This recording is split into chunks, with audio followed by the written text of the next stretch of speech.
Friends, कैसे हैं आप सब। आई होप आप सभी अच्छे होंगे। मैं आरती आप सभी का अपने परिवार फिजिक्स गुरु पर हार्दिक स्वागत करती हूं, जहां पर हम पढ़ते हैं ग्रेजुएशन के लिए फिजिक्स और केमिस्ट्री।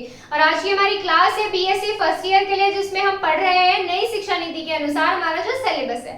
तो चलिए इसमें आज हम स्टार्ट करने वाले हैं हमारा नया टॉपिक क्या है हमारा, ये थ्योरी है, हमारी थ्योरी है जैसे कि आपको स्क्रीन पर दिख रहा है। इसमें क्या है, valence shell electron pair repulsion theory, या जिसको आप बोल सकते हैं VSEPR। VSEPR मतलब valence shell electron pair repulsion theory. तो हम बात करते हैं सबसे पहले कि ये थ्योरी हमें क्यों दी गई है। तो ये थ्योरी हमने इससे पहले एक टॉपिक पढ़ा था। कौन सा टॉपिक था हमारा, हाइब्रिडाइजेशन। हाइब्रिडाइजेशन के बारे में जब हमने पढ़ा था तो उसमें हमने क्या पढ़ा था कि कंपाउंड की ज्योमेट्री के बारे में और हाइब्रिड स्टेट के बारे में पढ़ा था कि कंपाउंड की ज्योमेट्री कैसी होती है और हाइब्रिड स्टेट ये कैसी होती है। sp2 के लिए ज्योमेट्री, sp3 के लिए, sp3d2 के लिए, हाइब्रिडाइजेशन के लिए, इनके लिए हमने पढ़ा था। तो अब बात करते हैं कि जो हमारा हाइब्रिडाइजेशन का जो कॉन्सेप्ट है हर एक कंपाउंड में अप्लाई नहीं हो सकता।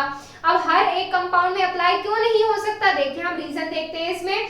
क्योंकि ये हमारा हर एक कंपाउंड में अप्लाई इसलिए नहीं हो सकता क्योंकि जो हमारी कुछ कंपाउंड्स ऐसे होते हैं जिनके बॉन्ड एंगल और ज्योमेट्री जो होती है, जिनके बॉन्ड एंगल और ज्योमेट्री जो होती है वो सेटिस्फाई नहीं करती, वो उनकी हाइब्रिड स्टेट को सेटिस्फाई नहीं करती। अब हाइब्रिड स्टेट को सेटिस्फाई नहीं करती, इसका मतलब क्या होता है। देखिए सबसे पहले हम ये चीज क्लियर करेंगे, यही लिखा हुआ है हमारा पहले, the concept of hybridisation can not apply to all compound. हर एक कंपाउंड में हाइब्रिडाइजेशन का जो कंसेप्ट है, सिद्धांत है, ये लागू नहीं किया जा सकता। क्यों, there are a number of compound in which bond angle geometry of compounds cannot satisfy its hybrid state। क्योंकि हम ये देखते हैं कि कुछ हमारे कंपाउंड ऐसे होते हैं जिसमें हमारी बॉन्ड एंगल और ज्योमेट्री कंपाउंड की जो होती है वो उसकी हाइब्रिड स्टेट को सेटिस्फाई नहीं करती, हाइब्रिड स्टेट को संतुष्ट नहीं करती है।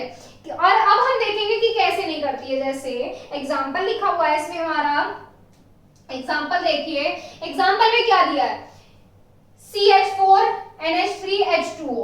अब इनकी अगर हम हाइब्रिड स्टेट की बात करें, हाइब्रिड स्टेट हम किसकी देखते हैं, सबसे पहले ये बताइए हाइब्रिड स्टेट किसकी देखते हैं हम, सेंट्रल मेटल की तो देखते हैं। सेंट्रल मेटल जो होता है हमारा hybrid state in CH4 NH3 H2O, the hybrid state of central atom is sp3।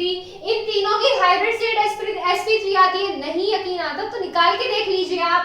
CH4 की हम निकाल के देख चुके हैं, NH3 की H2O की आप निकाल के देख सकते हैं। तो इसमें देखेंगे the hybrid state of central metal. अब देखो NH3 की निकाल के देख लेते हैं, हमारा N कितना होता है, N का क्या करेंगे, पहले इलेक्ट्रॉनिक कॉन्फ़िगरेशन करेंगे, 1s2 2s2 और 2p, कितना आ जाएगा, ये आ जाएगा हमारा।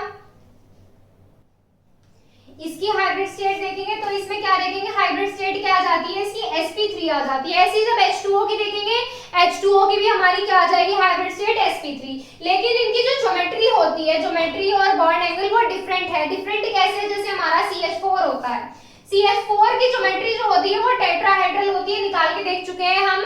जबकि NH3 की ज्योमेट्री जो होती है हमारी कैसी है, NH3 की ज्योमेट्री आती है पिरामिडल और H2O की ज्योमेट्री कैसी होती है हमारी, एंगुलर या वी शेप्ड। इस तरीके से हमारी H2O की ज्योमेट्री होती है। तो इसमें हम क्या देख रहे हैं, हाइब्रिड स्टेट तो हमारी सेम आ रही है बट उनके बॉन्ड एंगल और ज्योमेट्री हमारी डिफरेंट दी हुई है। तो इस टाइप के कॉम्प्लेक्स, इस टाइप के जो हमारे कंपाउंड्स दिए गए हैं उनकी ज्योमेट्री और बॉन्ड एंगल के लिए ही हम VSEPR valence shell electron pair repulsion theory पढ़ते हैं। अब ये valence shell electron pair repulsion theory किसने दी थी, ये गिलेस्पे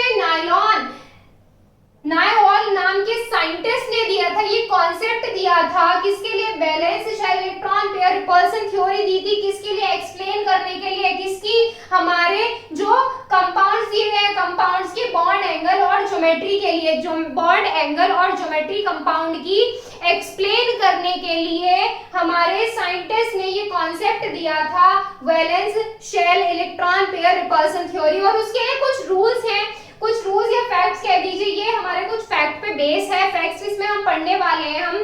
तो इसमें पॉइंट नंबर 1 या फैक्ट नंबर 1 कह लीजिए, क्या हो जाएगा, देखिए इसमें देखो इसमें सबसे पहले हम पढ़ने वाले हैं हमारे बॉन्ड पेयर और लोन पेयर के बारे में। अब ये बॉन्ड पेयर लोन पेयर क्या है इसमें देखेंगे हम। देखो जब हमारा सेंट्रल मेटल होता है, सेंट्रल मेटल आसपास के हमारे कुछ एटम से क्या करता है, बॉन्डिंग करता है। तब जो बॉन्डिंग करता है बॉन्ड फॉर्मेशन में जो हमारे इलेक्ट्रॉन्स इन्वॉल्व होते हैं, बॉन्ड फॉर्मेशन में जो हमारे इलेक्ट्रॉन्स इन्वॉल्व होते हैं उनको हम बोलते हैं बॉन्ड पेयर। क्या बोलते हैं, बॉन्ड पेयर। और सेंट्रल मेटल के वे इलेक्ट्रॉन जो हमारे बॉन्डिंग में पार्टिसिपेट नहीं करते उनको हम क्या कहते हैं, लोन पेयर।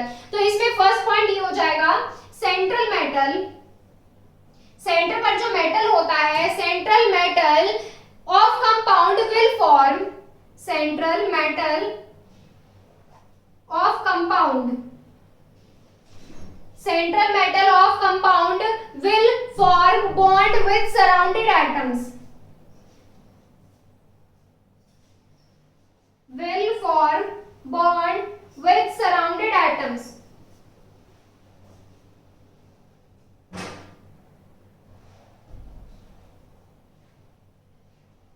आसपास के एटम से क्या करता है, बॉन्ड बनाता है। और वे इलेक्ट्रॉन जो बॉन्ड फॉर्मेशन में पार्टिसिपेट करते हैं, बॉन्डिंग में पार्टिसिपेट करते हैं, उनको हम क्या कहते हैं, बॉन्ड पेयर कहते हैं। And the electrons involved in bond formation, and the electrons involved in bond formation, electrons involved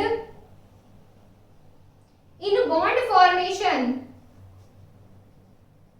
जो बॉन्ड में पार्टिसिपेट करते हैं वो क्या होते हैं हमारे, उनको हम बोलते हैं हमारे bond pair, are known as bond pair,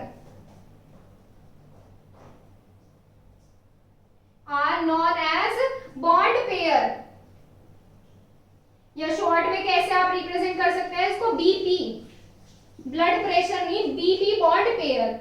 और अब बात करते हैं वे इलेक्ट्रॉन, सेंट्रल मेटल के वे इलेक्ट्रॉन जो बॉन्डिंग में पार्टिसिपेट नहीं करते उनको क्या बोलते हैं, and the electrons of central atom, the electrons of central atom, central atom के वे इलेक्ट्रॉन जो पार्टिसिपेट नहीं करते हैं, which don't participate, which don't participate, don't participate in bond formation,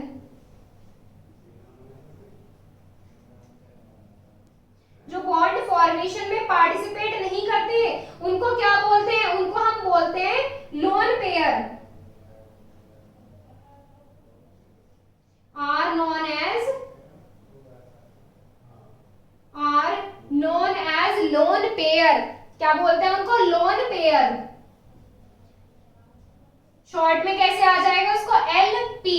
तो ये हो जाता है हमारा इसमें फर्स्ट पॉइंट, बॉन्ड पेयर और lone pair. Bond pair lone pair clear हो गया होगा आपको। जो हमारे बॉन्ड फॉर्मेशन में पार्टिसिपेट करते हैं इलेक्ट्रॉन्स उनको क्या बोलते हैं, बॉन्ड पेयर। और जो बॉन्ड फॉर्मेशन में पार्टिसिपेट नहीं करते उनको लोन पेयर होते हैं। फर्स्ट पॉइंट ये हो जाता है हमारा।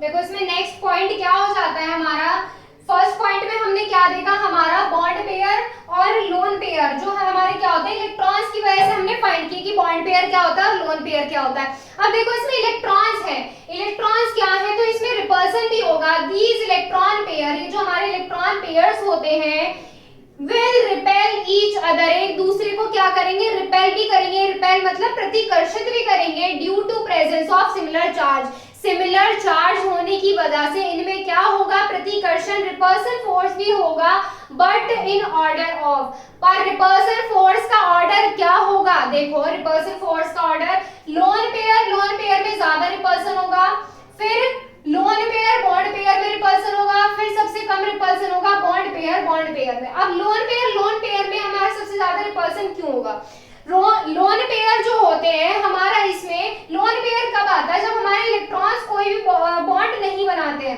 किसी भी बॉन्ड फॉर्मेशन में पार्टिसिपेट नहीं करते। तो इसका मतलब क्या है, उसमें ज्यादा इलेक्ट्रॉन्स है, मतलब वो हाई एनर्जेटिक है, तो ज्यादा रिपल्सन फोर्स अप्लाई करेगा, इलेक्ट्रॉन्स के बीच में हमारा क्या होगा, ज्यादा रिपल्सन फोर्स अप्लाई करेगा दूसरे हमारे बॉन्ड पेयर पे। और जबकि जो हमारा बॉन्ड पेयर होता है, बॉन्ड पेयर में सारे इलेक्ट्रॉन्स कैसे आते हैं, हमारे बॉन्डिंग करते हैं तो उनमें रिपल्सन फोर्स भी कम होगा। तो इसी तरीके से ये हमारा ऑर्डर हो जाता है।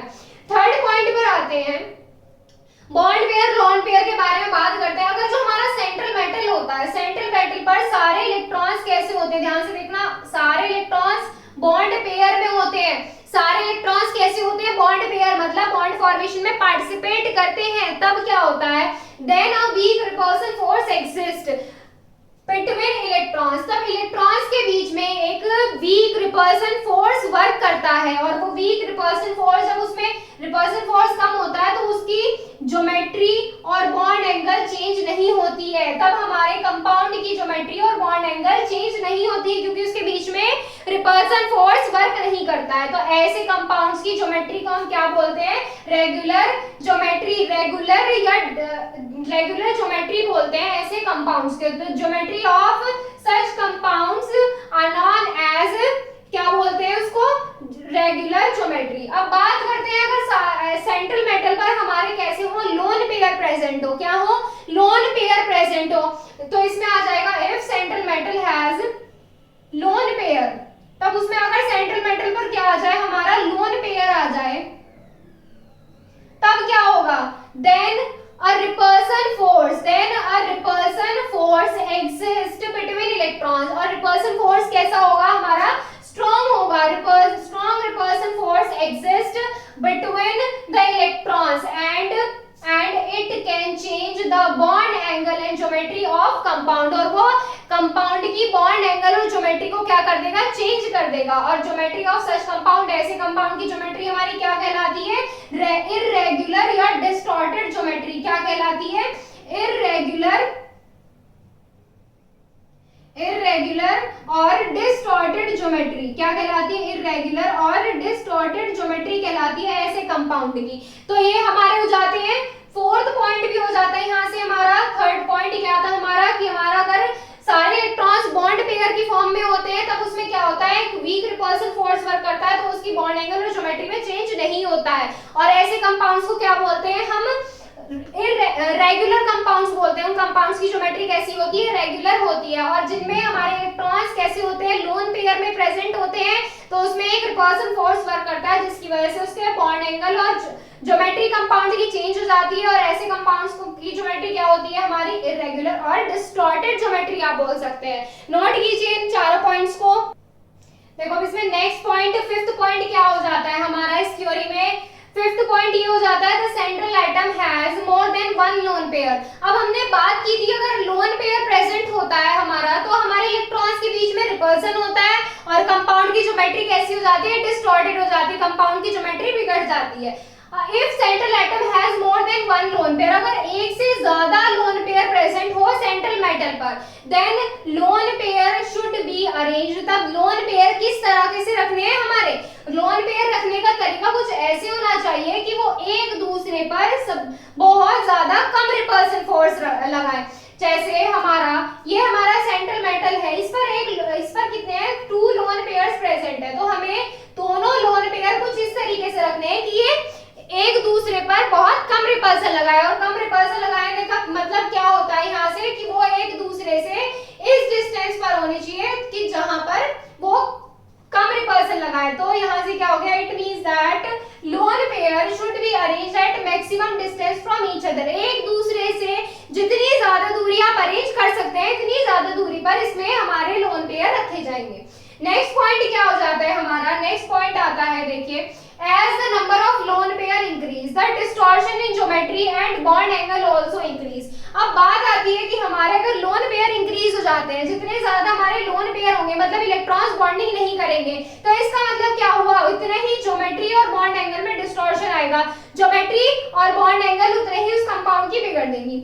also increase the distortion in geometry and bond angle also increase generally the presence of lone pair will decrease the bond angle of compound। अब बात करते हैं कि लोन पेयर जो होता है उसकी ज्योमेट्री में तो डिस्टॉर्शन दिखा देता है, और जैसे जैसे लोन पेयर के नंबर इंक्रीज होते हैं, as generally the presence of lone pair, जो लोन पेयर की प्रेजेंस होती है वहां पर हमारी कंपाउंड की बॉन्ड एंगल डिक्रीज हो जाती है। कंपाउंड की बॉन्ड एंगल क्या हो जाती है, डिक्रीज हो जाती है। नेक्स्ट पॉइंट देखिए, 7 पॉइंट है हमारा, the number of lone pair can be calculated. Calculated. अब बात करते हैं यहाँ से कि लोन पेयर कैसे कैलकुलेट किए जा सकते हैं।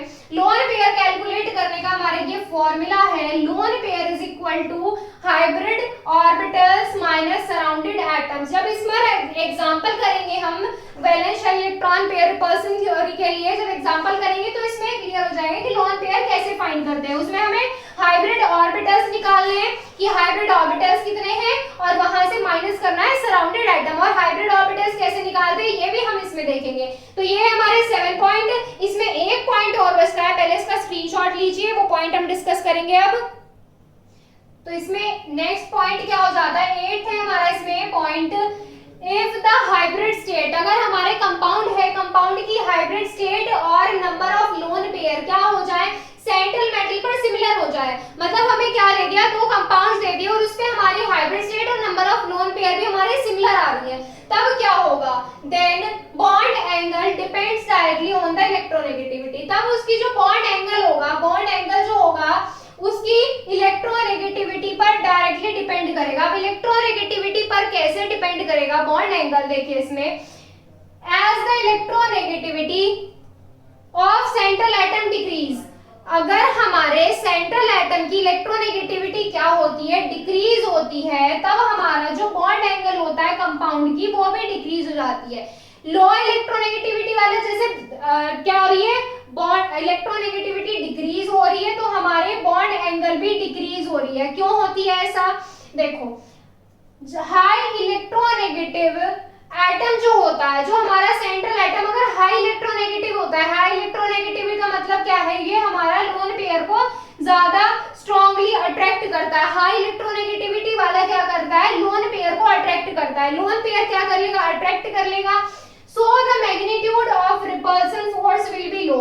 अब repulsion force क्यों आ रहा था, हमारा repulsion force आ रहा था हमारा लोन पेयर की वजह से। जब इसने लोन पेयर को अपनी तरफ अट्रैक्ट कर लिया तो तब क्या होगा, इसमें magnitude of repulsion force will be low.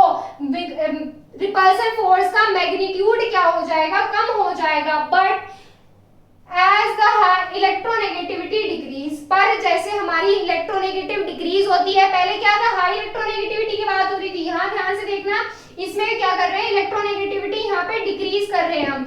The attraction force of central atom will reduce. अब इसमें ये बात क्या हुई, अगर हमारा सेंट्रल एटम कैसा है, लो इलेक्ट्रोनेगेटिव है, तब वो क्या करेगा, अट्रैक्शन फोर्स उसका कैसा हो जाएगा, रिड्यूस हो जाएगा। अट्रैक्शन फोर्स कैसा रिड्यूस हो जाएगा, लोन पेयर को अपनी तरफ अट्रैक्ट करने का। So the magnitude of repulsion force between lone pair will increase. जब ये इसमें अट्रैक्शन फोर्स कम हो जाएगा तो ये लोन पेयर को इजीली अट्रैक्ट नहीं कर पाएगा। जब लोन पेयर वहां पर प्रेजेंट होंगे तब उसमें रिपल्सन फोर्स आ जाएगा। तो अब इसमें यहाँ पे हमारे कंप्लीट होते हैं ये पॉइंट्स। ये हमारे कुछ पॉइंट्स हैं valence shell electron pair theory से रिलेटेड। ये थ्योरी जो है काफी इंपॉर्टेंट है और इसमें जो एग्जांपल्स हैं इसके बेसिस पर लोन पेयर, बॉन्ड पेयर कैसे निकालते हैं, हाइब्रिड ऑर्बिटल्स किस तरीके से निकालते हैं, ये छोटी छोटी चीजें हम समझेंगे इसमें नेक्स्ट क्लास में। आज के लिए बस इतना ही, मिलते हैं आपसे कल। Thank you so much.